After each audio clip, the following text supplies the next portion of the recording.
Does it look nice?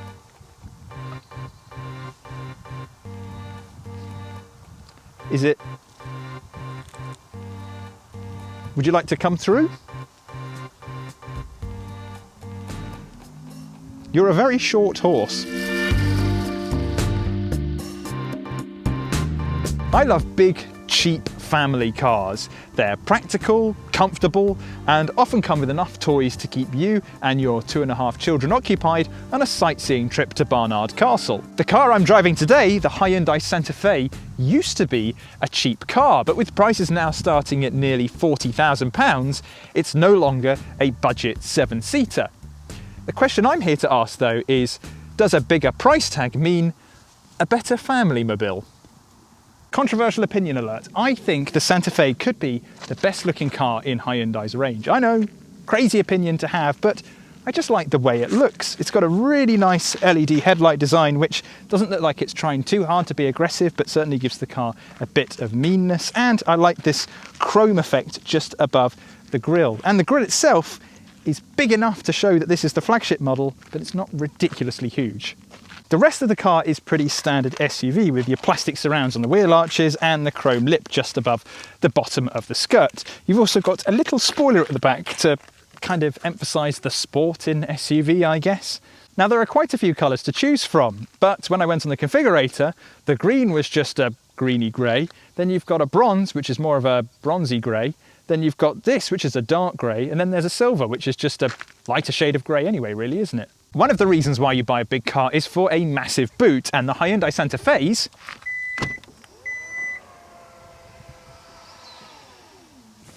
is pretty big.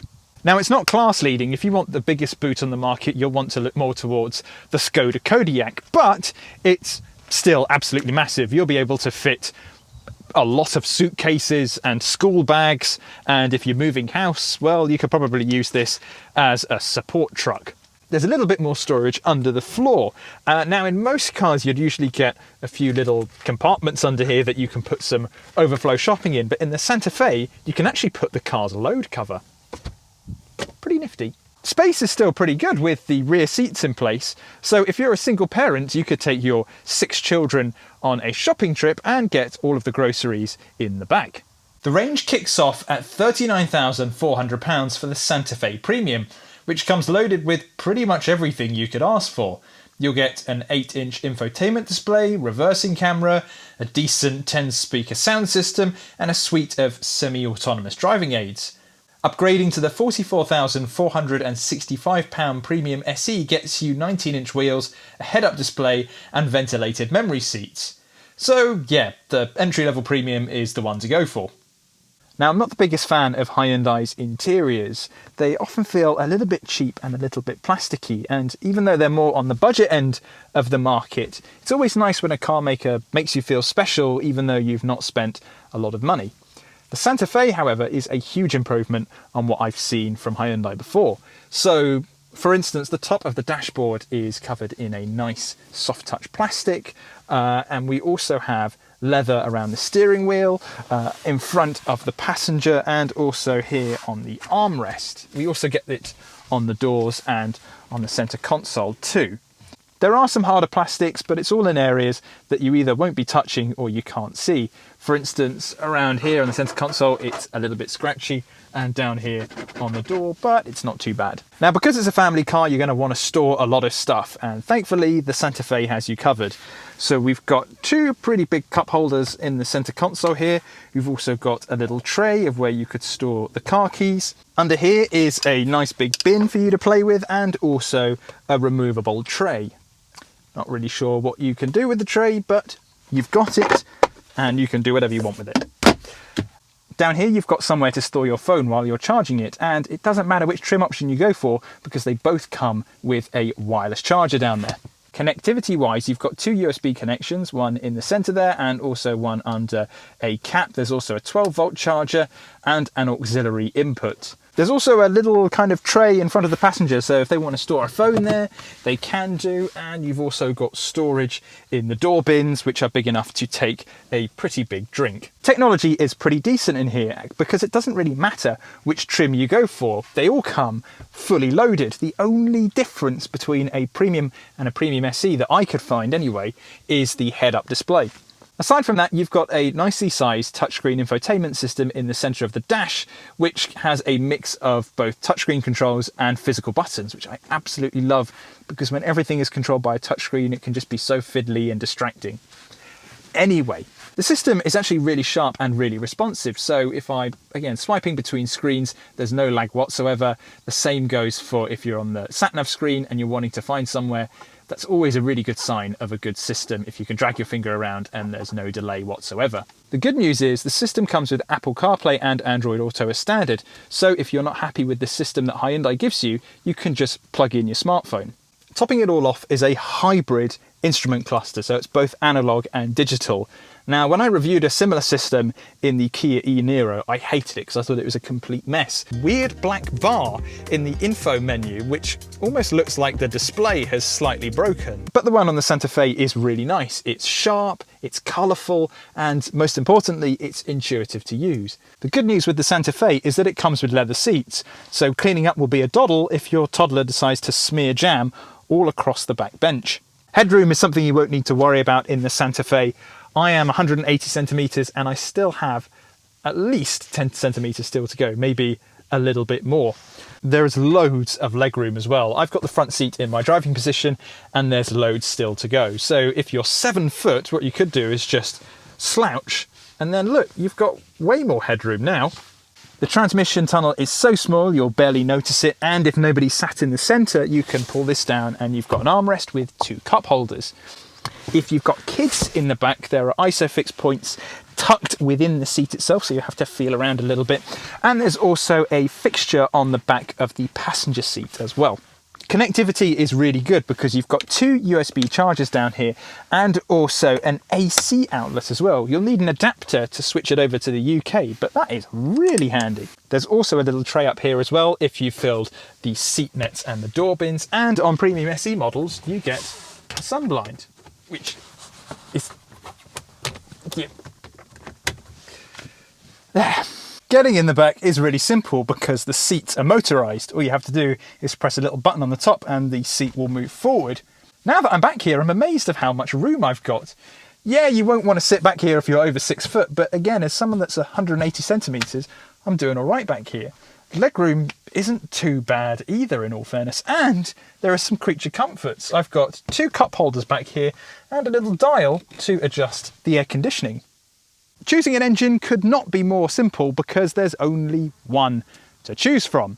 Go for a Premium and you can select either a manual or an automatic gearbox, but if you go for a Premium SE, the only option available is an auto. The Santa Fe is powered by a 2.2 litre turbo diesel engine developing 197 brake horsepower and 440 Newton meters of torque. A 0 to 62 dash takes about 9.5 seconds, while consumption ranges from 38.7 mpg to 41.5. Call me a tree hugger, but I would have liked it if they had offered the Santa Fe with some form of electrification. The good news is, though, is that the updated model, which comes out next year, will be offered with some hybrid engines. The Santa Fe is the kind of car that's got to be good at pretty much everything.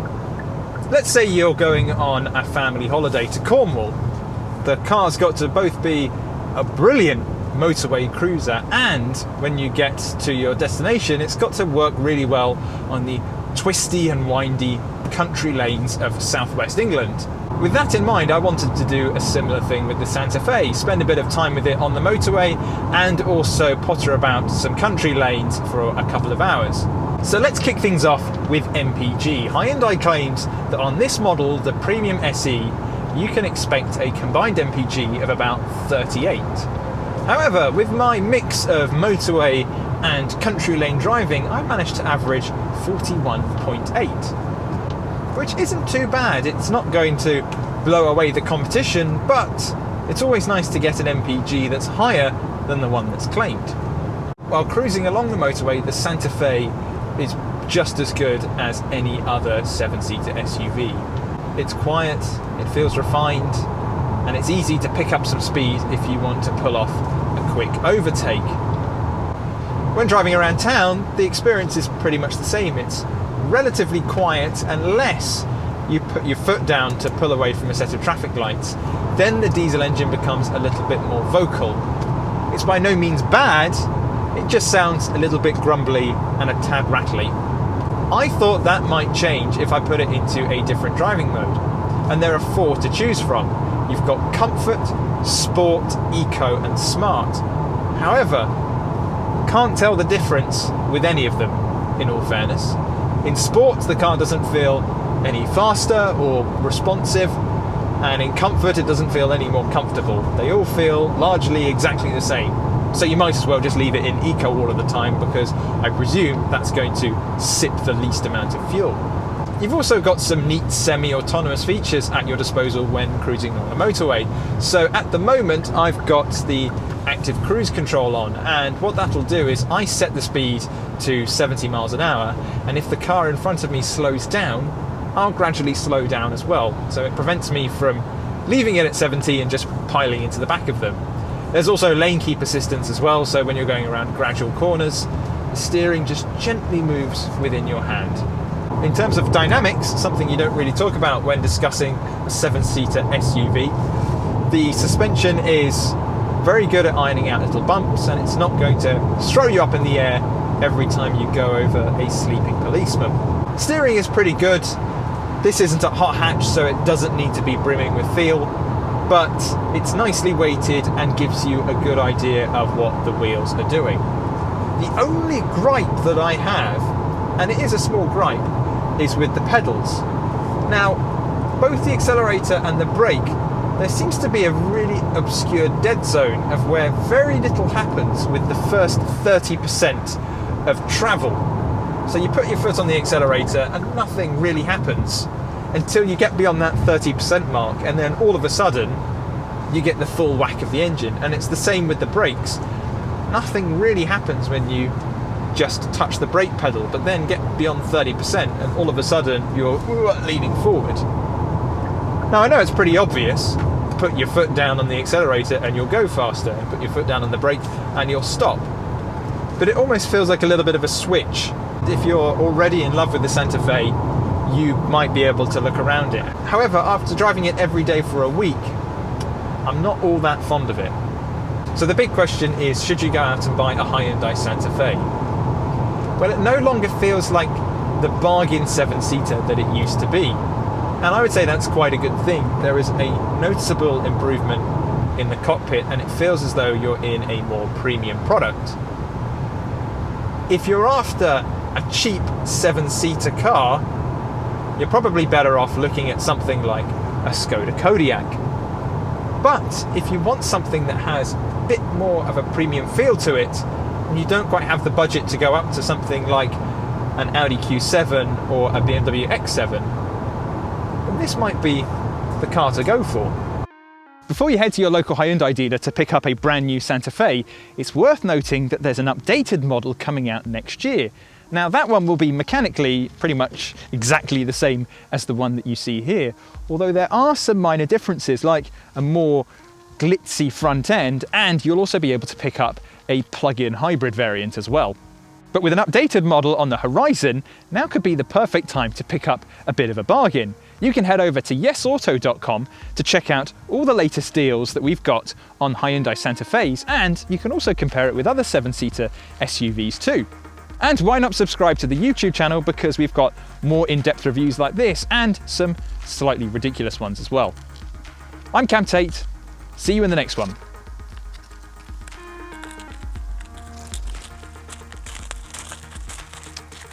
No, please, no, after you, come on.